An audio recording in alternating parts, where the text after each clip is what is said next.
The leader who is known as the grand old man of India. The grand old man of India అని ఎవరిని పిలుస్తారు? The grand old man of India అని ఎవరిని పిలుస్తారు? Options చూద్దాం. Sardar Vallabhbhai Patel, Bal Gangadhar Tilak, Dadabhai Naoroji, Bipin Chandrapal. The grand old man of India అని ఎవరిని పిలుస్తారు అంటే దాదాబాయి నౌరోజీ.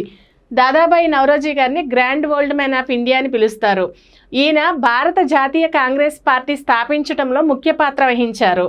ఈ భారత జాతీయ కాంగ్రెస్ పార్టీకి ఈయన 3 సార్లు అధ్యక్షుడిగా నియమితులయ్యారు. ఆ 3 సార్లు ఏ సంవత్సరంలో నియమితులయ్యారో చూద్దాం.